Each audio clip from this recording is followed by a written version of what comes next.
लोकसभा का चुनावी परिणाम आया।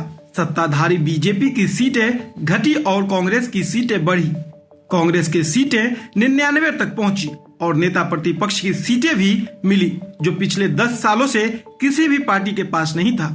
समाजवादी पार्टी ने भी उत्तर प्रदेश में जोरदार प्रदर्शन किया और अब सदन में कांग्रेस के साथ कदम से कदम मिलाकर चल रही है।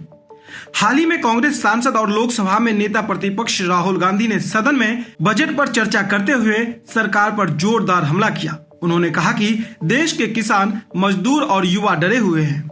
उन्होंने कमल के प्रतीक को प्रमुखता से प्रदर्शित करने के लिए पीएम मोदी की आलोचना की और दावा किया कि 21वीं सदी में एक नया चक्रव्यूह बनाया गया है। राहुल गांधी ने इस भाषण के बाद एक ऐसा दावा किया जिससे अलग तरह की राजनीति उबाल आ गई है।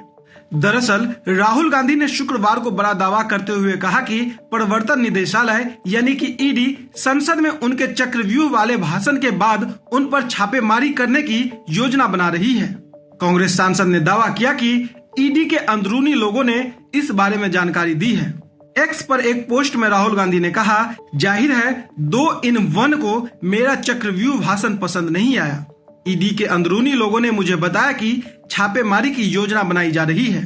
बांह फैलाकर ईडी का इंतजार कर रहा हूं। चाय और बिस्कुट मेरी तरफ से।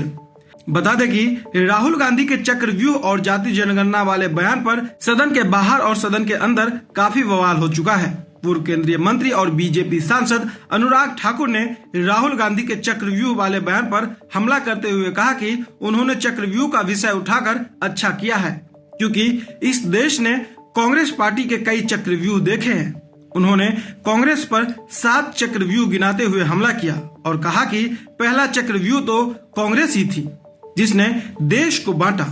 एक नेता ने यहाँ खड़े होकर जिस तरह से पहले कटाक्ष किया कमल पर, न जाने कमल से उनको क्या विरोध है, लेकिन कमल के लिए, कमल का अगर शब्द का प्रयोग राजीव नाम के लिए भी किया जाता है, कमल के फूल को अगर राजीव कहेंगे तो वो भी है, लेकिन कहीं ना कहीं कमल को बुरा दिखाने का प्रयास किया गया। अरे भाई, ये बात सही है कि हमारा चुनाव चिन्ह कमल का फूल है और जनता ने तीसरी बार लगातार हमें सत्ता में बिठाने का काम किया है, लेकिन केवल एक कमल का फूल नहीं, इन्होंने अपमानित कुछ और करने का काम भी किया। मैं उसका थोड़ा उल्लेख यहाँ पर जरूर करना चाहता हूँ।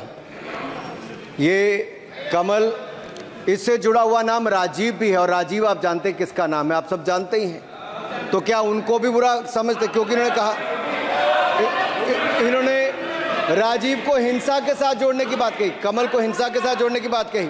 लेकिन मैं कहना चाहता हूं,